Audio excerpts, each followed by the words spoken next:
드리도록 하겠습니다. 먼저 히브리서에 대해서 말씀드리면 히브리서는 이 누가 저자는 잘 모르고요. 이 유대인 기독교인들한테 주는 메시지죠. 왜냐하면 그 당시에 유대에서 돌아온 유대인 기독교인들이 되게 많은 사람들이 핍박이 시작되면서 다시 유대교로 돌아가는 일이 있었는데, 아니 이 완전한 새 언약을 보고 어떻게 그쪽으로 다시 돌아갈 수 있느냐? 그러니까 어떻게 보면 똑같이 생각하고 이 기독교로 넘어온 거거든요. 그러니까 그런데 막상 이 기독교가 핍박받고 유대교와 기독교가 분리되기 시작하면서 그러면은 굳이 기독교 안 입고 다시 돌아가는 이런 사람들이 많이 있었는데, 그 사람들에게 대해서 말하자면 하나님이 그리스도를 통해 주신 새 언약과 이런 부분들에 대한 우월성을 이야기하면서 그럴 수 없다는 것을 강조하고 있는 내용이죠. 그래서 이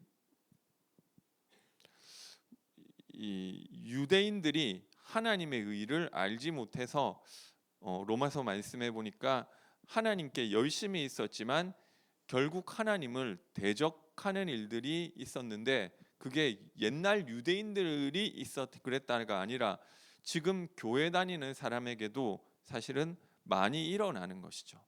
이거는 교회 안에 있으면서 구원받지 못한 사람들이 그러느냐? 어떻게 보면 구원받은 하나님 백성들에게도 그런 일들이 일어나고 우리도 넘어지기 쉬운 것 같습니다. 하나님의 의가 무엇인지 모르는 유대인들은 도리어 하나님의 백성, 하나님을 대적하고 하나님이 보내신 그리스도를 죽이고, 그러면서 하나님 앞에 내가 잘하고 있다고 착각을 했다는 거죠. 이 예수님께서도 말씀하셨죠. 너희들을 이 제자들에게 너희들을 앞으로 핍박할 것이고 채찍으로 때리고 공회에 넘기고, 근데 그 사람들이 어떻게 생각하느냐면, 이렇게 해야 하나님 우리가 잘 섬기고 있다, 이렇게 생각할 거라고 했죠. 열심히 하나님을 대적하고 교회를 짓밟으면서 하나님 기뻐하실 거라고 생각한다는 거죠. 이 사실은 정반대예요. 열심히 하나님 위에 살았는데 하나님을 대적하게 된다는 거죠. 그래서 하나님과 인간과의 관계를 먼저 생각해 봐야겠습니다. 범죄한 인간과 하나님과의 관계에 있어서 사실 하나님의 의를 가지고만 하나님 앞에 나아가고 다시 나아갈 수 있고 그 관계가 다시 맺어질 수 있도록 해놓은 거예요. 근데 사람은 그게 안 된다는 거죠. 하나님께 나아갈 때 하나님의 의로 나아가기보다는 내가 상정해 놓은 다른 의, 그것을 가지고 하나님께 계속 나아가려고 하고, 이게 어떻게 보면 유대인의 실수고 죄였던 것 같습니다. 그래서 하나님께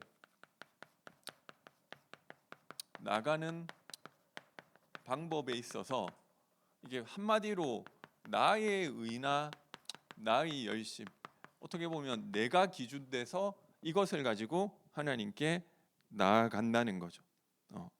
이게 뭐 옛날에 그 사람들이 똑같아요. 그래서 이 선악과 사건만 봐도 그런 것이죠. 이 창세기에서 맨 처음 이 선악과 사건을 이야기하고 있는데, 이거는 모든 사람, 모든 인생, 모든 민족, 모든 사람에게 똑같이 일어나는 이 사건에 대한 패턴을 보여주는 것이지, 굳이 아담 하와라는 개인을 들춰내고자 하는 게 아니죠. 창세기 1장 27절 28절에 보니까 하나님이 자기 형상대로 사람을 창조하셨다. 그래서 하나님의 형상대로 창조했다는 것은 단순하게 인간만 영혼을 가진 영적 존재로 만들었다, 이 정도가 아니고요. 거의 하나님의 형상이라는 말은 거의 하나님과 같은 존재로 만들었다는 거예요. 그래서 하나님과 교제할 수 있게 만들었다, 물론 맞죠. 근데 그 정도가 아니라 하나님과 거의 비슷한 존재로, 만국을 다스리는 왕적인 존재, 그러면서도 하나님의 아들로 완전하게 완전하게 그 상태를 유지할 수 있게끔, 그게 영원한 것은 아니지만 이미 완전한 것을 주셨다는 거죠. 이 창세기 1장 31절에는 하나님이 그 인간을 창조하시고 하나님이 보시기에 심히 좋았더라. 인간이 좋은 상태였지만 여전히 참된 하나님과 함께 이 영생을 누릴 수 있는 그 관계로 들어가기 위해서는 성장해야 될 영역이 창세기 1장의 인간에게도 있었죠. 그러기 때문에 주신 것이 이 시험 기간이라는 거죠. 그게 하나님이 명령. 창세기 2장 16절 17절에 동산 모든 나무의 실과는 너희가 임의로 자유롭게 마음껏 다 먹을 수 있지만 동산 중앙에 있는 선악을 알게 하는 나무의 열매는 먹지 말라. 선악을 알게 하는이 아니고 정확한 번역은 선악을 아는 나무의 실과를 먹지 말라. 그것을 먹는 날에는 정령 죽으리라. 근데 이 아담 하와가 뱀, 그 사탄의 미혹으로 말미암아 하나님 말씀을 어기고 죄를 짓는 장면이 창세기 3장에 바로 등장하죠. 그러면 아담 하와가 선악을 알았나 몰랐냐? 먹고 나서 알게 됐다고 생각하는 사람도 있죠. 먹기 전에는 선악도 모르는 완전 바보 같은 상태였다. 뭐 이런 식으로 해석하는 사람도 있거든요. 그래서 그렇게 이야기하면서 뱀이 진정한 자유자라고, 해방자라고 이야기해요. 이 천지분간도 못하도록 하나님이 눈을 가려놨는데 이 뱀, 사탄이 이걸 따먹게 함으로써 이제 인간이 눈이 열려서 선악이 무엇인지 알게 됐고 이 뱀이 해방자라는 거죠. 어느 정도로 인간이 아무것도 몰랐냐? 막 빨가벗고 다니는데도 그게 뭐 자기가 빨가벗은지도 몰랐다는 거죠. 이 바보같이, 마치 아이들은 이 유아기에 있는 아이들은 빨가벗고 있어도 부끄러운 거 모르잖아요. 그런 이 유아기 상태에 있었던 인간을 이 하나님이 선악과 못 따먹게 해가지고 계속해서 미숙아 상태 속에 두려고 했는데 이 그런 악한 하나님, 그런데 거기에서 사탄이 와서 인간을 해방시켜 줬다. 이렇게 그래서 이런 사탄이 해방자다. 뭐 이렇게 보는 견해도 있죠. 인간에게 사탄이 지혜를 가져다 준 것이다. 이게 그러니까 선악을 알게 하는 나무가 아니라 선악을 아는 나무라는 거예요. 그래서 그 아담 하와가 그 나무 열매를 먹기 전까지는 선악을 몰랐냐 알았냐, 몰랐냐 알았냐 했을 때 알았다는 거예요. 원래부터 하나님이 주신 선악의 기준을 알고 있었는데 그 기준은 내가 판단하는 선악 말고 하나님 주신 선악 판단의 기준이 말씀을 통해서 주어진 것이죠. 창세기 2장 16절 17절에 그 하나님의 명령이 선악을 아는 하나님 기준에서 주신 거죠. 하나님 기준에서 그 선악을 알게 하는 나무의 실과를 먹지 않고 순종하는 것이 선이고 하나님 명령에 불순종하고 내 마음대로 따먹는 것이 그게 악인 거죠. 그래서 선악과에 대한 명령을 주심으로 이 선악이라는 것이 분명하게 주어졌어요. 그런데 선악과를 따먹는 그 순간 아담과 하와의 선악 기준은 하나님 말씀에 이 근거를 둔 기준이 아니라 바뀌게 되죠. 그거는 하나님 생각이고 내 생각에는 먹어도 안 죽어. 오히려 하나님은 정령 죽으리라고 강조해서 이야기했지만 아니, 오히려 먹으면 아름다워지고 지혜로워지고 탐스러운 그 열매를 먹으면 눈이 밝아져서 내가 하나님처럼 될 거야. 물론 이 원인 제공을 사탄이 했죠. 근데 사탄이 제공한 그 원인은 그게 뭐냐면은 하나님 기준이 아닌 다른 기준을 제시하는 것이죠. 그래서 이게 사탄이라는 존재가 있기는 있는데 사탄이 미혹한 것인데, 근데 미혹하는 그 내용이 인간이 가지고 있는 습성이랑 너무 딱 들어맞으니까 굳이 사탄이 이 유혹 때문에 그렇게 됐다고 말하기도 그 말도 필요 없을 정도인 거야. 그래서 이 너희 아비 마귀에게서 났다고 하는 것이죠. 사탄이 미혹했을 때 만약 이 사탄이 생각하는 패턴 그대로 인간의 육신, 우리들이 육신 기준을 따라서 이 나중심으로 생각하기 때문에 그래서 사탄이 미혹했을 때 만약 아담 하와가 하나님 기준이 돼서 아니야, 이 하나님 말씀에 먹으면 정령 죽는다고 했어. 그러면 그게 이미 하나님 기준에서 선악을 알고 있었던 거죠. 그런데 그런데 이거를 먹었죠. 그래서 자기 자신이 하나님과 같이 돼버린 거예요. 하나님의 형상은 이라는 말은 이미 하나님과 같은 자라니까요. 하나님처럼 되어야 되는 게 아니라 원래 하나님과 같이 영원한 생명을 가진 상태는 아니고 더 좋아지고 성장해야 되는 그런 영역이 분명히 있는 불완전한 상태였지만 그 죄인도 아니고 온전한 의인도 아니고 어떻게 보면 중립적인 상태였지만 그 상태에서 하나님께서 명령을 주셨을 때 자의로 순종할 수도 있고 불순종할 수도 있었죠. 그 하나님이 그렇게 택하게 이 선악과를 따먹 죄짓도록 만든 게 아니고 본인 스스로의 의지를 가지고 택한 것이죠. 그때부터 인간에게 무엇이 생겨버렸냐면 내가 선악 판단의 주체가 돼버린 거예요. 창세기 3장 22절에 보니까 저들이 우리와 같이 선악을 아는 일에 하나가 되었다, 뭐 이런 이야기가 있거든요. 그러니까 마치 뱀이 그거 먹으면은 너희가 눈이 밝아져서 하나님과 같이 된다고 하는 그 말씀이 실제로 성취된 것처럼 보이죠.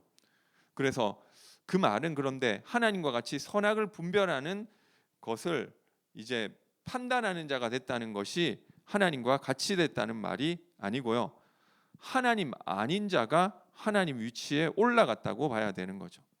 하나님께 순종해야 되는 인간이 하나님의 명령을 밟고 이제는 내가 선악을 판단하는 주체가 돼서 살아가야 되는 것. 이게 죄의 내용인 것입니다. 따라서 죄의 내용은 한마디로 말하면은 하나님과 다른 기준으로 모든 것을 판단하고 보는 것이죠. 하나님이 보는 것이 아니고 내가 볼 때는.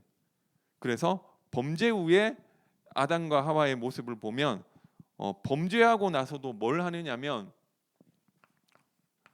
이 무화과 나무 잎을 엮어서 이 치마를 하고 하나님 앞에 나타나는 거죠. 왜 무화과 나무를 엮어서 가리냐? 뭐 그전에도 벌거벗고 있었지만 그전에는 벌거벗고 있었는데 그게 수치스럽지 않았죠. 서로 부끄러워하지 않았다고 창세기 2장 마지막에 나오는데 어느 날 갑자기 이 선악과 먹고 나서 옷을 벗어버린 게 아니라 처음부터 벗고 있었다는 거죠. 그런데 창세기 1장 2장의 아담 하와는 그거 보고 안 부끄러워했어요. 뭐 부끄러워할 게 아니라는 거죠. 그래서 누가 그걸 그렇게 벌거벗고 다니게 만들었냐 했을 때 하나님이 그렇게 하셨다는 거죠. 왜? 부끄럽게 만들려고? 부끄러운 게 아니라는 거죠. 그 하나님 기준에서는 그거 뭐 부끄럽다 안 부끄럽다 그게 아니죠. 우리 지금 강아지는 다 요즘 옷 입는 것 애들도 있죠. 옷 안 입어도 뭐 그거는 그냥 원래 그런가 보다 뭐 그렇게 생각을 하는 것이지. 근데 언제부터 갑자기 부끄러워졌냐? 하나님 보는 게 아닌 내가 보는 기준으로 다른 기준을 세우고 나서 이거는 부끄럽고 쪽팔리네 이렇게 생각한 거죠. 그래서 이것 자체도 벌써 내 기준에서 부끄러워하기 시작하는 거죠. 하나님은 그거 아무렇지도 않게 생각하시는데. 그러니까 그래서 그게 이제 가리기 위해서 하는 것도 결국 그것도 내가 만든 방법이라는 거. 무화과 나무 잎을 엮으면 되겠네. 인간이 하나님 앞에 생각할 때 부끄러운 부분을 가리고 하나님 앞에 나아가는데 그것을 종교라고 하고 행위라고 하는 것입니다. 내가 생각할 때 부끄러운 것을 가리고 하나님 앞에 나가면 괜찮을 거라고 생각하는 거죠. 자기 자신이 생각할 때 그걸 정해놓고 이거는 부끄러워, 수치스러워. 이거를 내가 이런 방법을 통해서 잘 치장을 하면 하나님 앞에 좀 부끄럽지 않을 것 같아. 이렇게 생각하는데 하나님은 뭐라고 하시느냐면 누가 그거 만들어서 입었냐? 누가 벌거벗음을 너에게 고했냐? 내가 먹지 말라고 한 그 나무의 실과를 먹었냐? 너가 죄를 지었구나. 이 죄를 짓는다는 것은 윤리 도덕적으로 나쁘다는 게 아니죠. 이 과일 먹은 게 뭐 그렇게 나빠요? 이 선악과가 뭐 특이한 나무가 아니거든요. 유대 전통에 의하면 이 포도나무나 올리브 나무였다, 이런 이 얘기가 있죠. 그 포도 먹은 게 뭐 그렇게 나쁘냐고요. 핵심은 하나님 말씀에 먹지 말라고 했었던 그것을 먹고 내가 하나님 자리에 나의 기준을 가지고 서버린 것이 문제지, 행위 자체는 윤리 도덕적으로 문제되는 건 아니에요. 하나님의 판단 기준이 아니라 내 판단 기준으로 하는 것이 문제라는 거예요. 그래서 죄는 하나님의 말씀, 하나님과 인간 사이의 관계에서 생기는 것이지, 그게 죄지 뭐 윤리 도덕적인 게 근본적인 죄는 아니에요. 그런데 내가 기준이 되고 내가 하나님이 됐을 때 됐기 때문에 그때부터는 사람과 사람 속의 관계 속에서도, 사회생활 속에서도 이 욕심과 죄가 계속 나오게 되는 것이죠. 이 사실 죄라고 하는 것은 근본적으로는 이거 하나밖에 없는 것입니다. 하나님이 주신 기준이 아닌 내가 만든 다른 기준으로 모든 것을 판단하고 생각하고 있는 것, 이게 죄라는 것이죠. 하나님께서 인간이 만든 그 해결책, 무화과 나무 잎 엮어 가지고 하나님 앞에 나오려고 하는 거, 그거 안 받아주시죠. 대신 무슨 뭘 하시느냐면, 아무 죄 없는, 사실 죄는 아담과 하와가 지었는데 아무 죄 짓지 않은 어떤 무고한 짐승을 잡아 죽이고 그들의 수치를 가려주시죠. 이게 가죽옷 이야기가 이미 창세기에 나오죠. 이게 그리스도를 예표하는 것이지만 결국 너희들이 만들고 너희들이 생각할 때 이렇게 하면 우리의 수치를 가릴 수 있고 그걸로는 하나님께 나아올 수 없고, 내가 너희에게 만들어주는 가죽옷을 입어야지 너희 수치가 가려지는 것이다 하는 것을 이 그림자로 가르쳐주고 있는 것입니다. 우리는 어떤 우리 행위를 가지고 계속 가리려고 하는데 하나님 그거 필요 없다는 거예요. 무화과 잎, 나무 잎 가지고는 너희 수치 안 가려지고 너희 죄 안 가려진다는 거예요. 너희 대신 무고한 짐승이 피 흘려 죽어야지만, 그 가죽옷을 입어야지만 너희 수치, 너희 죄를 하나님이 보지 않으시겠다 하는 것입니다. 결국 하나님과 인간 사이의 관계가 문제가 온 것이기 때문에 하나님께 용서를 받아야 되는 거잖아요. 하나님께 용서받으려면 어떻게 해야 되느냐? 내가 이렇게 하면 용서받는다, 이게 아니죠. 하나님이 납득할 수 있고 하나님이 용서할 수 있는 방법으로 용서받아야 그게 용서가 되는 거잖아요. 에이, 내가 이렇게 해줬으니까 그냥 이거 없는 셈으로 쳐. 이게 그 사람 속 뒤집는 얘기잖아요. 우리 인간관계에서도 미안 내가 잘못했어. 그래서 내가 이거 해줬잖아. 근데 나 그거 나하고 아무 상관없고 내가 이 화난 부분은 사실 딴 건데, 뭐 이런 식으로 뭐 하면 우리도 기분 나쁘잖아요. 근데 그게 무화과 나무 잎이라는 것입니다. 그래서 이 선악과 사건은 아담 하와 이야기를 하고 있는 게 아니라 모든 사람이 다 이렇게 살고 있는 패턴을 보여주는 것이죠. 물론 역사적으로 있었던 사건이기는 해요. 근데 그 사건을 왜 성경에 기록해 놨느냐면 아담 하와 이야기가 아니라 지금 모든 인류가 다 이렇게 살고 있다는 것입니다. 이거 보여주는 것이죠. 구약의 이스라엘 역사 전체를 보면 계속 이 패턴, 아담과 하와에게 창세기 3장에 일어났던 이 사건의 패턴을 계속 반복하고 있는 게 이스라엘 이야기죠. 사실 똑같은 이야기 계속 반복하고 있는 거예요. 요한계시록도 보니까 계속 똑같은 이야기를 7번 반복해서 이 패턴을 가지고 보여주고 있더라고요. 이 성경 전체도 똑같아요. 계속 아담 하와 이야기를 계속 반복하고 있는 거예요. 그래서 아담 하와 이야기가 아니고 이스라엘 이야기다. 가인 아벨 이야기가 아니라 이스라엘의 이야기다. 이스라엘 이야기가 아니라 사실은 모든 인류의 이야기를 하고 있는 것이다. 로마서 5장 12절에 보면 한 사람으로 말미암아 죄가 세상에 들어오고 죄로 말미암아 사망이 들어왔나니 이와 같이 모든 사람이 죄를 지었으므로 사망이 모든 사람에게 이르렀느니라. 앞에만 보면 아담 한 사람으로 말미암아 죄가 세상에 들어오고 모든 사람이 사망에 이르게 됐다. 그럼 아담한테 열받죠. 내가 아담이었으면 안 그랬을 텐데. 동산 중앙에 선악을 알게 하는 나무도 있었지만 생명나무도 있었다고 했거든요. 그 옆에 있는 그 생명나무 먹었으면 안 죽는 건데, 그 생명나무 그 왜 안 먹었겠어요? 그거 먹으면 안 죽는데. 그 유대 전통에 보면 뭐 생명나무에 대한 이야기도 그 뭐 세피로트라고 하죠. 이 많이 있거든요. 그 한 번만 먹으면 안 죽는 게 아니라 계속 먹어야 뭐 이런 얘기도 있고 뭐 근데 뭐 생명나무가 뭔지 근데 창세기 2장에서 정확하게는 얘기 안 하고 있어요. 그런데 분명히 생명나무가 있었다 이 얘기는 하고 있죠. 선악을 알게 하는 나무 하나님 먹지 말라고 한 거. 근데 그거 빼고는 모두 다 먹을 수 있는데 그럼 생명나무도 먹을 수 있잖아. 먹으면 되는데 안 먹죠. 그 왜 안 먹었겠어요? 그 우리 막 뷔페 가가지고 막 배 터지게 먹고 왔는데 집에 통닭 있다. 그 먹으라고 해도 먹기 싫잖아요. 하나만 먹어. 나 맛있다. 나 싫다고. 근데 내가 쫄쫄 굶다 왔다 하면은 먹으라 안 해도 이거 무슨 냄새냐고 찾아 먹죠. 그래서 아담 하와에게는 처음부터 죽음과 죄와 사망이 없었잖아요. 우리는 생명나무 그때 먹었어요. 굳이 아담 하와 입장에서 생명나무를 먹을 이유가 없죠. 우리야 지금 죄 때문에 영원한 사망 가운데 있고 영원한 생명 못 가졌으니까 그거 먹고 싶죠. 근데 아담 하와 입장에서는 육신적인 죽음도 없고 아쉬울 게 없으니까 굳이 생명나무도 먹을 이유가 없잖아요.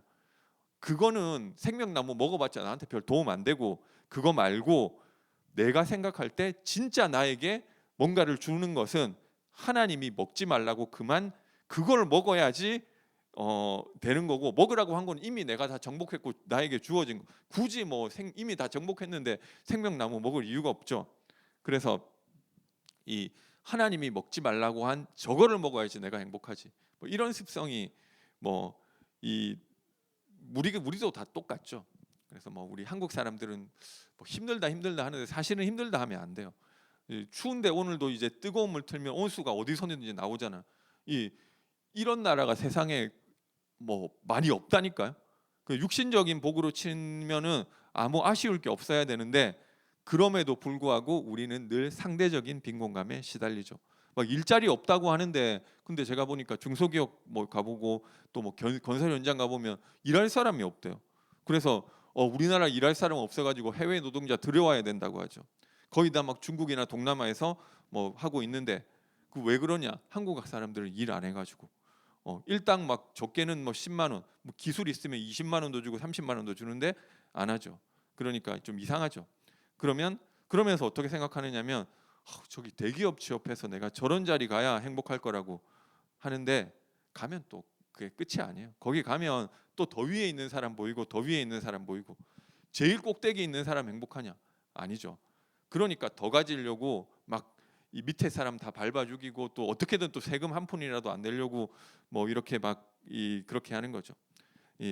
그 정도 있으면 뭐 세금 낼 텐데 저 같으면.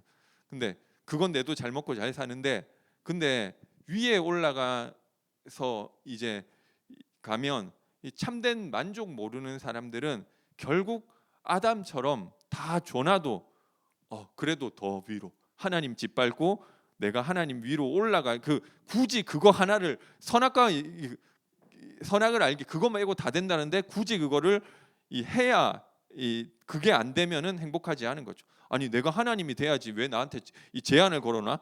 그게 아담의 범죄고 사실 우리도 똑같은 것을 가지고 있다는 것입니다. 그러니까 지금 나에게 주어진 것으로 만족을 못하죠. 뭔가가 더 필요한 거예요. 그래서 로마서 5장 12절에 보니까 한 사람으로 말미암아 죄가 세상에 들어오고 사망에 이르게 됐는데 그 뒤에 보면 이와 같이 모든 사람이 죄를 지었으므로 아담만 그런 게 아니고 아담 때문에 사망이 들어온 게 아니고 아담과 똑같이 모든 사람이 죄를 짓고 있기 때문에 사망이 모든 사람에게 이르렀다고 이야기하는 것입니다. 아담 탓을 할 게 아니라 내가 아담이라니까요. 내가 창세기 3장에 나와 있는 아담, 이스라엘, 아담의 후손에게 하나님이 그래서 또 명령을 주시죠. 그게 율법이에요. 아담 탓하지 말라고 주신 것도 있는 것 같아요. 그 율법 주심으로 말미암아 여실하게 자신들이 죄인이라는 것을 드러내는 거예요. 율법 지킬 수가 없다는 거죠. 그래서 율법을 주신 목적 자체가 로마서 3장 19절 20절에 보면 율법 아래에 있는 모든 자의 입을 막아버리고 내가 잘못한 거 아니고 아담이 그랬는데 왜 나한테 그러냐? 그 입 막아버리고 온 세상으로 하여금 하나님의 심판 아래 있게 하기 위하여 율법의 행위로는 그 앞에 의롭다 할 자가 없다는 것을 보여주기 위해서 하나님 율법 주셨다고 하죠. 그런데 유대인들은 또 어떻게 깨달았냐? 이 율법을 주셨으니까 아담은 못 지켰지만 나는 잘 지키면 되겠지. 자기들이 생각할 때 잘 지킨 거예요. 그런데 그 잘 지키는 기준도 누구 기준이냐? 자기 기준에 잘 지킨 거죠. 자신들은 절대로 율법 지킬 수 없는 존재라는 것을 깨닫게 하기 위해서 율법을 주셨는데, 율법 보면서 내가 열심히 하면 저 정도는 지킬 수 있겠네 이렇게 생각했죠. 그래서 열심히 지켰는데 사실 율법 600 몇 가지 다 필요 없고 모세 오경만 보고 십계명만 봐도 그 사람이 못 지키도록 주셨어요. 십계명 지킬 수 있나? 어떤 목사님은 십계명은 영원한 하나님의 규례고 규례라고 하면서 다른 의식법, 제사법 이런 것들은 없어지더라도 십계명 안에 있는 정신은 예수 그리스도 믿는 교회에도 그대로 내려오는 거기 때문에 거기 있는 것들은 그대로 다 지켜야 된다고 이야기하는데 그 못 지킨다니까요. 지킬 수 없다는 걸 보기 위해서 준 게 십계명이에요. 그러니까 사실 하나님 주신 해결책을 유대인들이 안 받아들인 거죠. 왜냐하면 자신들이 생각할 때 율법 잘 지키면 구원받을 수 있을 것 같으니까. 그게 율법주의자. 갈라디아서 2장 16절에 보니까 사람이 의롭게 되는 것은 율법의 행위로 말미암음이 아니요 오직 예수 그리스도를 믿음으로 말미암는 줄을 알므로. 결국 이 믿음을 가지고 이야기하신 건데, 우리도 그리스도 예수를 믿나니 이는 우리가 율법의 행위로서가 아니고 그리스도를 믿음으로써 의롭다함을 얻으려 함이라. 이게 하나님의 의라는 거예요. 율법 행위로서 의롭다함을 얻을 육체가 없느니라. 로마서 10장 4절에도 그리스도는 모든 믿는 자에게 의를 이루기 위하여 율법의 마침이 되시니라. 마침이 무슨 말이냐? 율법의 텔로스, 율법의 목적이 되시니라. 텔로스는 이제 율법의 종착점, 율법의 골, 율법의 목적지. 그 율법의 목적지가 뭐냐? 그리스도를 믿음으로만 의롭게 될 수 있다. 그래서 예수가 그리스도 되신 것입니다. 왜? 이 그리스도를 통해서, 십자가를 통해서만 너희들이 의로워질 수 있다는 것. 그래서 모든 믿는 자에게 의가 되기 위해서 율법의 목적이 되셨다. 텔로스가 되셨다고 이야기하는 것입니다. 이 하나님의 의를 인간 수준의 판단과 기준에서는 받아들이기가 힘든 거예요. 이거는 유대인만, 히브리서도 마찬가지고 유대인만 그런 게 아니고 모든 사람이 다 마찬가지예요. 이미 우리 기준 자체가 나로 옮겨졌다니까요. 나로 옮겨져서 그대로 생각하고 있잖아요. 그래서 하나님이 내 의가 아닌 그리스도의 의를 통해서 이 생명을 주신다. 이게 안 받아들여지는 거예요. 이해가 안 된다는 거죠. 하나님은 공짜로 거저줘야지, 선물로 줘야지, 은혜로 줘야지만 너희가 구원받는다고 이야기하는데, 우리 생각에는 계속 그래도 그렇지 어떻게 은혜로 받느냐. 그래서 대부분 종교에서 기독교 욕할 때 이 얘기를 하잖아요. 어떻게 믿는 자고 구원받냐? 똑바로 행해야지 구원받지. 항상 그거 가지고 공격하잖아요. 저도 인터넷에서 많이 봤어요. 천국 가면 누가 있냐? 이 세상에서 이 부정부패 저지른 목사들 다 이런 사람들만 있다고. 그런 천국 안 가고 싶다. 그렇게 어떻게 저렇게 이상한 목사들이 구원받냐? 또 저렇게 열심히 착하게 사는 그런 사람들은 지옥 간다고? 이게 말이 안 되는 거잖아요. 자기가 봤을 때는 그리스도인들 엉망인 사람 많은데, 그러면 그 사람들이 예수 믿는다고 구원받아? 천국 가? 행위를 똑바로 해야 구원받지. 이 종교인만 그러냐? 이 기독교인도 똑같은 패턴 그대로 가지고 있어요. 심지어 구원받은 사람들까지도 그렇게 생각을 하는 거죠. 갈라디아 교회가 그랬고요. 구원은 은혜로 받아놓고 예수 그리스도의 십자가로 받아놓고 성령으로 구원받아놓고 이제는 육체로 마치려고 그러느냐? 성령으로 시작해서 육체로 마치려고 하느냐? 실컷 예수 그리스도 은혜로 구원받은 거구나. 이런 죄인을 이 십자가에서 용서해 주시면서 감사합니다. 그렇게 하나님 은혜가 믿어지고 감사했던 사람들이 조금 지나면 이제 내가 하나님의 백성으로 어떻게 살아야지 그 구원이 유지되는 것으로 생각하고 이게 쉬운 거예요. 그러니까 신앙생활도 그렇게 하는 거죠. 다 있다니까요. 이 신앙생활도 믿음으로 구원은 받았지만 우리가 하나님 앞에 좀 떳떳하려면은 내 행위 가지고 뭔가를 좀 잘해야지 떳떳한 것이지. 이 내 행위가 좀 부족하면 눌리죠. 목사님 눈도 못 쳐다보고 좀 피해 다니고 나중에 그게 반복되면 교회도 못 나오고 그게 다 어디다 판단 기준을 두느냐면 나라니까요. 내가 만들어 놓은 무화과 나무 잎 그거 보면서 내 거는 무화과 나무 잎이 크네. 내 거는 막 짜잘해가지고 뭐 제대로 가져지지도 뭐 사이로 거의 다 보여. 뭐 이러고 있는 거야.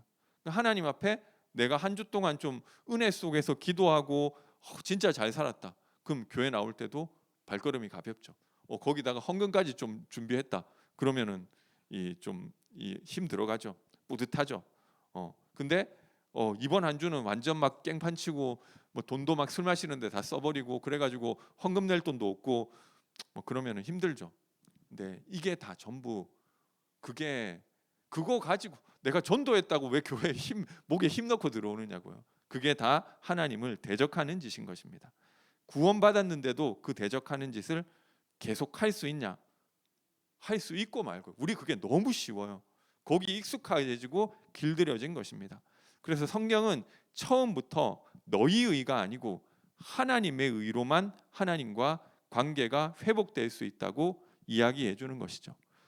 창세기 3장 15절에 범죄한 아담 하와에게 16절부터 보면 뭐 여자는 잉태할 때 해산하는 수고를 하고 무슨 고통이 오고 땅이 저주를 받고 얼굴에 땀을 흘려야 되고 흙이니 흙으로 돌아가고 여러 가지 뭐 저주스러운 이야기를 하는데 그것은 하나님이 죄에 대해서 심판을 하시는 것이 아니고 죄에 대한 상태를 묘사하시는 거예요. 죄로 말미암아 지금 너희들이 어떤 상태에 처하게 됐는지를 이야기해 주는 것이죠. 너가 죄를 지었기 때문에 이렇게 만들 거야가 아니라 죄로 말미암아 너희가 이런 상태가 됐다. 너희들이 얼마나 비참한 상태가 됐는지를 설명하시는데 그 전에 창세기 3장 15절에서 뱀에게 선포하시죠. 그래서 뱀의 머리를 정확하게 말하면 여자의 씨가 상하게 할 것이다. 그것을 원시복음이라고 하죠. 뱀의 머리를 상하게 하실 여자의 씨, 여자의 후손을 기다리도록 하나님은 처음부터 그 이야기를 하신 거예요. 그리고 여자의 씨로 말미암아 구원을 얻는 것이지 율법을 줘서 율법 지키라고 한 게 아니거든요. 그리고 그 여자의 씨로 그 처음부터 의도가 하나님 그렇게 하신 거예요. 왜냐하면 율법의 내용 자체는 지킬 수 없는 내용을 가지고 주신 것이기 때문에. 지킬 수 있는데요. 유대인들은 지킬 수 있다고 생각하면서 어떻게 보면 율법 책에서 이야기하는 것보다 더 지킨 사람들이 바리새인들이에요. 지킬 수 없다는 걸 알라고 준 게 율법인데 그게 십계명에도 다 나와 있다니까요. 이 뭐 앞에 단 하나도 지킬 수 없게 만들어진 게 십계명인데 그거를 뭐 제가 예전에 출애굽기 할 때 뭐 설명드렸는데 그것까지 얘기하면 너무 길고 뭐 어떻게 9가지는 잘 지킬 수 있다 뭐 치고 근데 마지막 십계명 10번째 계명에서는 이 건드리는 거는 거기서는 뭘 해라 안 해라가 아니라 마음을 건드리고 있거든요. 탐하지 말라고 하는 거예요. 탐해서 무슨 일을 하지 말라고 하는 게 아니라 탐하지 말라. 네 이웃을 탐하지 말고 네 이웃의 소유를 탐하지 말고 남종과 여종과 가축과 그 모든 것을 탐하지 말아라. 누구 쳐다보면서 나도 저런 차 탔으면 좋겠다. 나도 저런 집 있었으면 좋겠다. 이게 그 욕심만 들어가도 이미 십계명 어기는 거잖아. 그 누가 지키겠어요? 창세기 8장 21절에 창세기 처음부터 창세기에서부터 사람의 문제는 마음의 문제라는 것을 이야기하고 있죠. 사람이 태어나면서부터 그 생각하고 계획하는 모든 게 악할 뿐이라를 보시고 하나님께서 한탄하셨다고 이야기하시죠. 그러니까 사람은 어쩔 수 없어요. 하나님과 단절된 상태에서 나 자신이 왕이 되고 하나님이 되고 이 기준이 되어버린 그 상태에서 나오는 모든 것은 다 탐심, 무화과 나무 잎을 가리는 것도 나를 위한 거, 내가 수치스럽지 않기 위해서 다 나를 위해서 하는 행위잖아요. 도덕적으로 착하게 사는 것도 결국 깊이 들어가면 내가 좀 더 나은 인간이 되고 내가 생각하는 그 가치관에 이 맞게 성실하게 이 살아내기 위해서. 내가 그거 안 되면은 자책하고, 그거 좀 되면 못 사는 그렇게 안 되는 사람 보고 저렇게 인간답게도 못 사는 인간들 뭐 이렇게 이 생각하고 이러고 있다는 거죠. 그 욕심을 내가 버리려고 하는데 그것도 내가 생각하는 윤리 도덕상을 이루기 위한 것입니다. 자유로울 수 없어요. 그 누구도 마음의 문제가 해결될 수가 없는 것입니다. 그래서 율법을 주시면서 그 율법 속에서 이미 하나님이 그 죄를 해결할 수 있는 하나님의 방법을 율법 속에 이미 주신 것이 이 희생제사죠.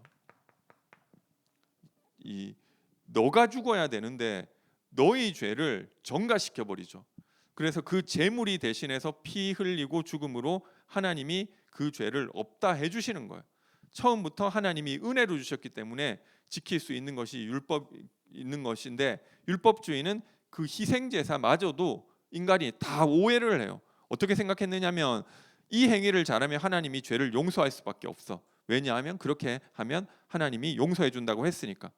너가 절대로 할 수 없는 존재이기 때문에 내가 주는 이 방법으로만 할 수 있는 거야라고 주신 것인데, 그걸 가지고 또 어떻게 깨달았느냐면 이거 잘하면 하나님은 나의 죄 용서할 수밖에 없어. 이런 식으로 깨달았다는 거죠. 그럼 이것만 하면 되겠네, 이렇게 생각해 버리는 거. 그러니까 어떤 일이 발생하느냐면 이사야서 1장에 보면 제물을 가지고 와서 성전에 바치면서 삶은 어떻게 사느냐면 고아와 과부를 압제하고 없는 자를 짓밟고 그렇게 악인으로 살면서 안식일마다 와서 희생제물만 드린다는 거죠. 그러면서 어떻게 생각하느냐? 뭐 이렇게 살아도 나는 죄 용서 받는 방법이 있어. 희생제물 잘 드리면 하나님 나 복 줄 수밖에 없어. 내가 뭐 가난한 자 고아 과부 뭐 이 전부 다 짓밟고 악을 행해도 하나님 방법 줬는데 뭐 은혜로 나오는 게 아니라는 거죠. 진짜로 이거 우리가 지킬 수 없기 때문에 하나님이 희생제사를 주셨구나, 이렇게 생각을 한다면은 너무 감사한 마음으로 내가 안 그러려고 하는데도 또 내가 왕이 되고 내가 하나님이 될 수밖에 없는 죄인인데, 그래서 죄 없는 희생제물을 통해서 나를 죄 없다 칭해 주시는 그 은혜가 감사해서 제물을 바쳐야 되잖아요. 그런데 그거 희생제물 드리면 되지. 하나님 나 저주 안 하고 심판 안 해, 이렇게 생각한다는 거죠. 그러니까 하나님 그 제물 그만 가지고 오라고 하죠. 내가 피냄새 좋아가지고 그 가지고 오라고 하겠냐? 내가 맡기 힘들다. 그거 가지고 와서 더 이상 마당만 밟고 가는 짓 하지 마라, 이렇게 이야기하죠. 그래서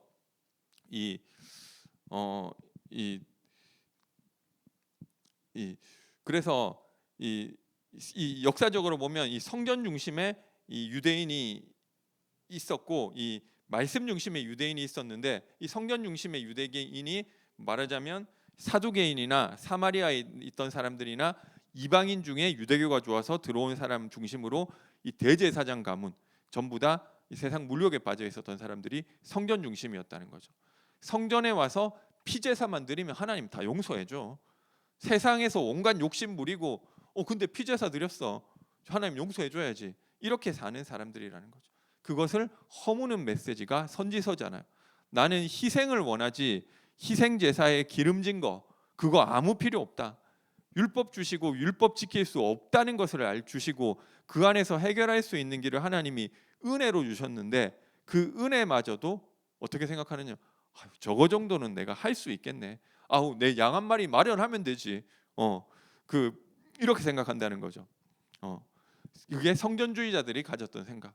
거기다 대고 하나님은 선지자들은 하나님 그거 안 받아준다, 이 얘기를 하는 거죠. 히스기야 때 아수르가 쳐들어왔다가 결국 실패하죠. 그때 사람들이 본 거예요. 예루살렘은 성은 안 망하는구나. 더 담대하게 죄를 짓죠. 하나님이 다 심판해도 예루살렘에는 하나님의 성전이 있고 제사 지내야 되니까 안 망하는구나. 그러면 이 죄지어도 되겠네. 이런 식으로 더 악행으로 치달았고, 그게 난공불락 예루살렘 사상이죠. 예루살렘 성 아무리 악을 행하더라도 하나님 보호하신다. 우리가 거기서 희생제사 지내고 있으니까. 그래서 히브리서 10장 4절에 보면 황소와 염소의 피가 능히 죄를 없이 하지 못한다고 하신 것입니다. 하나님께서 무고한 황소와 염소 짐승의 피를 받아주시고 그 죄를 묻지 않겠다는 것은 그리스도를 예표하는 기능으로서 그렇게 하는 것이지, 그게 무슨 주문, 부적, 무슨 제례, 뭐 부정이 뭐 이거 피 뿌리면 부정이 떠나가고 그런 잡스러운 이야기가 아니라는 것입니다. 피 흘리면서도 사실은 그리스도 안에 있는 하나님의 은혜 때문에 감사하는 것이 희생 제사를 드리는 것이지, 육신적으로 좋은 양 가지고 오는 거 아무 소용없어요. 그것도 양이라도 좋은 거 가지고 오면 몰라. 이사야서 1장에 보니까 다 눈가림하고 병신 가지고 온다고 이야기하죠. 어차피 죽이고 태우면 다 똑같으니까 다리 저는 거 이런 거 가지고 오는 거예요. 뭐 그게 무슨 상관이냐? 그러니까 다 병신들만 가지고 오죠. 그러니까 하나님 주신 율법 사실은 못 지키는 거예요. 그렇게 양의 제사 지냈다고 자기들은 율법 지키고 있다고 자기 기준으로 착각하고 있는 거죠. 거기에 반해서 차라리 좀 바리새인들은 이거 막 진짜 마음으로 해야지 이러면서 말씀 중심으로 이 좀 잘 지키려고 했죠. 뭐 인간적인 기준에서 본다면 이 사두개인, 대제사장 이런 성전 중심의 유대인보다는 바리새인이 훨씬 더 양심적으로 깨끗하고 좀 더 괜찮아 보이죠. 근데 하나님 기준에서는 그것도 똑같다. 전부 다 하나님의 의가 아닌 자기 의를 가지고 하나님 앞에 나가려고 이 하나님의 의를 힘써 복종치 않았던 자라고 이야기하는 것입니다. 이사야서 64장 6절에도 우리의 의는 하나님이 볼 때 누더기 같다. 우리가 볼 때 잘한 건데 하나님 볼 때는 거지 같다는 거예요. 그것 가지고 하나님 앞에 나갈 수 없는 것인데, 나의 의와 행위를 통해서 계속 하나님 앞에 나가려고 하는데, 구원은 하나님의 은혜로 받았지만 신앙생활은 내가 거룩한 삶을 살아서 하려고 한다는 거죠. 그게 성화주의. 지금도 똑같아요. 성화가 나쁜 건 아니죠. 성화는 당연히 있어야 돼요. 그런데 성화주의는 성화주의에서 이야기하는 것은 내가 그런 삶을 살면 하나님이 기뻐하신다 생각하는 거. 그거 하나님하고 아무 상관없어요. 내가 거기 기준에서 눌리기도 하고 거기 기준에서 하나님 앞에 힘나기도 하고, 우리도 똑같이 하는 것입니다. 나를 부인해야 되는데 그것도 내가 좀 잘한 것 같으면 막 좀 잘했네, 못한 것 같으면 못했네.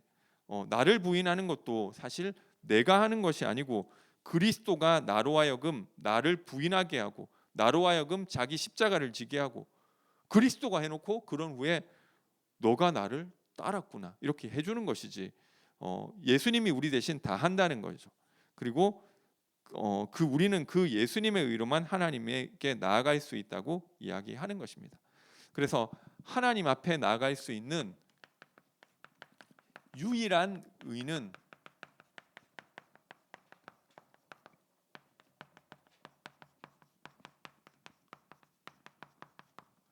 예수 그리스도밖에 없는 것입니다.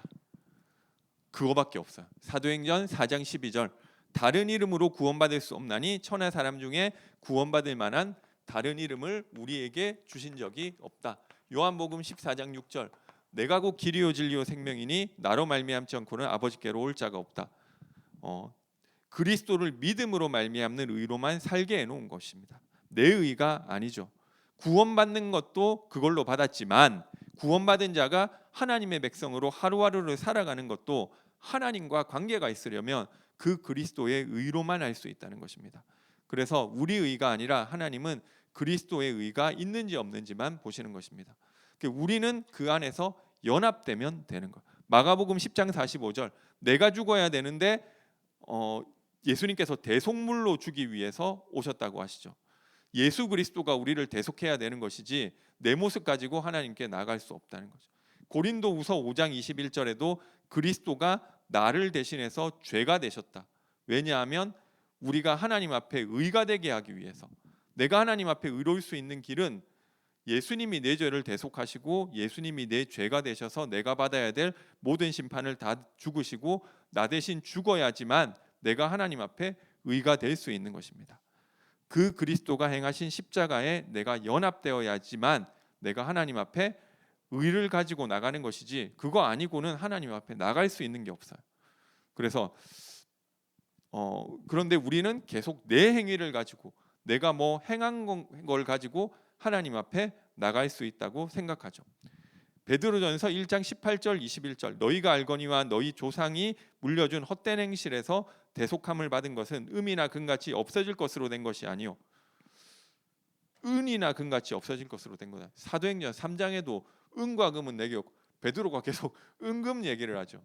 음과 금 자꾸 왜 얘기하냐?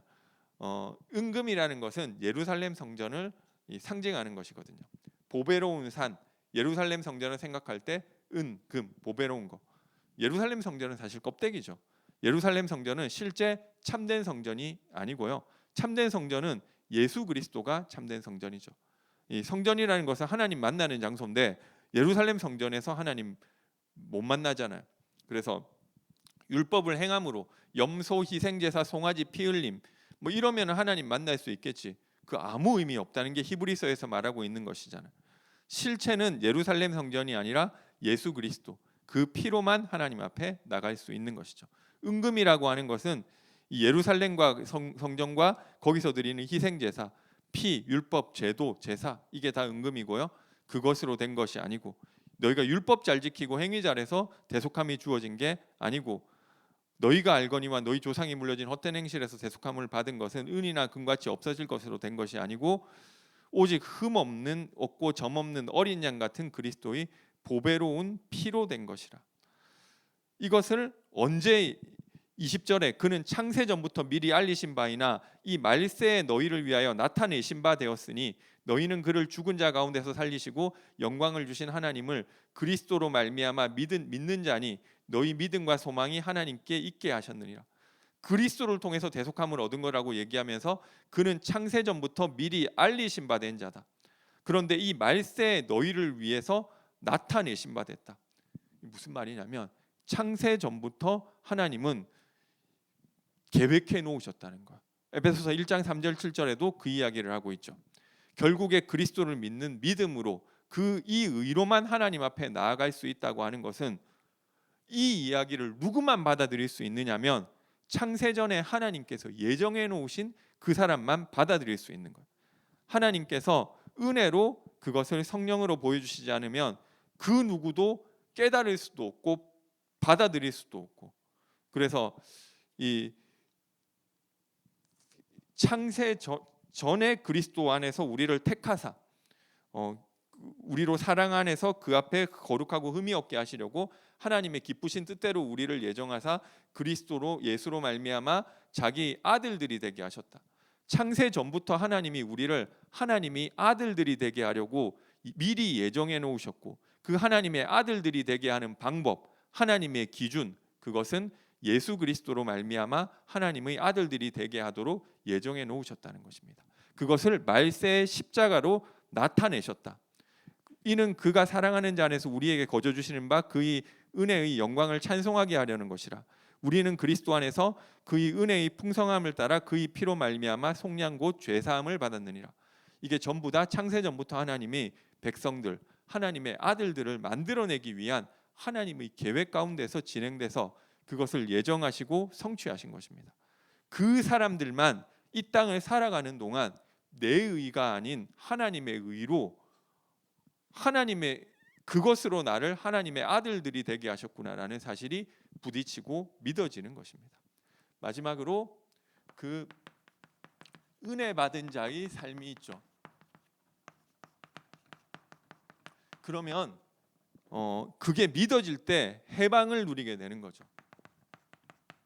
왜냐하면 내 의가 아닌 그리스도의 의로 하나님께서 나를 부르신 거. 하나님 그거밖에 안 보는구나. 그랬을 때 내 연약한 모습에서 빠져나오게 되는 것입니다. 그런데 그 의만 보니까 내가 막 살아도 되겠구나. 이거는 아까 이야기한 그 성전 중심의 사두개인 대제사장들, 하나님의 은혜 모르는 사람들이 그렇게 하는 거고요. 내 행위 보지 않으니까 나는 마음껏 죄 지을 수 있겠구나. 이 사람은 그냥 성령이 그 사실을 깨닫게 해서 믿을 수 있게 하신 사람이 아닌 거예요. 그렇게 잘못 아는 사람은 바울도 교회에서 쫓아내라고 그랬잖아요. 고린도서에. 그래서 실제로 쫓아냈고 그건 교회가 아니기 때문에 그 은혜를 받은 사람 분명히 안다니까요. 내 의로 나갈 수 없기 때문에 하나님이 그리스도의 의로 말미암아 나를 살리신 거구나. 그런데 그 은혜와 사랑을 아는 자는 넘어지는 모습 속에서도 하나님이 이런 은혜와 사랑을 주셔서 감사한데 나는 또 이러고 있네. 너무 면목이 없구나. 그 죄에 대한 안타까움과 이런 애통함이 있죠. 죄를 아니까. 그래서 내가 이러니까 그리스도께서 나를 살리신 거구나. 이 방법이 아니면 안 되는구나. 그러면서 하나님 주시는 해방감을 얻죠. 이 두 가지가 계속 왔다 갔다 하는 거예요. 안 그러면 이 성화와 거룩한 모습은 안 나오는 것이죠. 나에 대한 내가 이거밖에 안 되는 인간, 나에 대한 자각이 없고 그리스도로 말미암아 구원해 주셨구나. 이 은혜에 대한 감사 감격, 이 두 가지가 있어야 되는데 그게 없으면은 이 하나님이 이 땅에서 이제 하나님 백성으로 맺는 성령의 열매들이 안 나오게 돼 있는 것입니다. 왜냐하면 그것은 둘 중에 하나는 거. 이게 안 나온다고 하는 건 둘 중에 하나는 거죠. 여전히 나의 열심과 내 의를 가지고 살고 있든지 아니면은 방종하고 있든지 여전히 내 의를 가지고 살고 있든지 아니면은 이 하나님 은혜로 구원 줬으니까 성전 중심의 유대인들처럼 내 마음껏 죄 지어도 된다. 이 두 사람 다 성령으로 이 은혜를 받지 못한 사람들의 표시일 뿐인 것입니다. 만약 그렇게 한다면 다른 영을 받은 것이지 성령 받은 것은 아닌 것 같다. 그 용서해 주셨는데도 불구하고 이러고 있는 내 모습을 보면 당연히 미안하고 죄송하고 그러면서도 감사하고 뭐 이런 것이지 또 미안하다고 해서 또 너무 거기 눌리는 거는 또 내 행위로 가는 거죠. 그러니까 이게 좀 그런데 미안하면서도 감격하는 모습. 그래서 우리 모습 가지고 나가는 게 아니고 그리스도의 모습을 가지고 나올 수 있게 하신 거. 그러면서 거기에 대한 감사, 참된 해방, 자유를 누리게 되는 것입니다. 그때부터 정말로 그러면 막 사는 게 아니고 그때부터 내 안에 내가 율법과 내 행위로 만들어낸 열매가 아니라 성령의 열매들이 조금씩 맺히고 흘러나가게 되죠. 내 열매가 아니라고 그 사람 분명히 자신 있게 말할 수 있어요. 왜냐하면 그 사람은 처절하게 내가 어떤 존재인지 안다니까요. 내가 맺은 게 아니라 하나님의 은혜로 나와진 거구나. 당연히 거기에 대한 반응으로 삶이 나와지는 것이죠. 그래서 그거는 근데 그런 삶이 내 인생에 전혀 없다. 그럼 너 진짜 믿음 있는 거야? 야고보가 그 이야기를 하는 거잖아. 어떻게 그 값없이 주는 그리스도의 사랑을 받은 사람이 어떻게 그런 식으로 모든 것을 판단하면서 행동할 수 있지? 그러면서 자기는 계속 믿는다고 그러지? 내가 봤을 때는 아닌 것 같은데 그게 야고보가 하는 이야기고요. 야고보에서 이야기하는 행위를 잘한다 못한다 그 기준이 아니고 아니 이 은혜를 받아놓고 어떻게 그렇게 똑같이 갈 수 있느냐? 우리가 못하더라도 은혜를 알면 그 은혜대로 진리를 따라서 바르게 생각하게 돼 있는데 그런 게 전혀 없다. 이게 이게 아예 다른 영을 받은 게 아니라 생각하는 것이죠. 결론적으로 하나님은 하나님의 의만 보시는 거예요. 우리가 만들어낸 무화과 나무, 우리가 엮어서 만든 무화과 나무잎 하나님하고 아무 관계 없어요. 그것은 이 하나님 앞에 오히려 부족하고 더러운 것이고 하나님 앞에 내가 이거 뭐 이번 주는 뭐 이렇게 잘 살았고 그거 가지고 전도했고 하나님 앞에 그거 가지고 나갈 수 있는 게 아니고 하나님 앞에 내가 뭔가 그걸 가지고 내가 하나님 앞에 내세울 게 된다는 것은 하나님 대적하는 것이죠. 우리가 하나님 앞에 내세울 수 있는 것은 그리스도를 통해 하나님께서 주신 그 은혜, 사랑밖에는 그 그리스도의 의밖에는 없는 것입니다. 그것만 붙잡고 살아가는 하나님의 백성, 하나님의 아들들이 되게 하셨다고 이야기하는 것입니다. 하나님의 의만 온전히 붙잡는 하나님의 백성으로 응답받게 되시기 바라겠습니다. 기도하겠습니다. 사랑의 하나님, 은혜와 사랑을 감사드립니다. 하나님이 주신 하나님의 의를 붙잡고 그 열매가 우리 삶 가운데 나타나게 하여 주옵소서. 예수님의 이름으로 기도드립니다. 아멘. 찬송가 200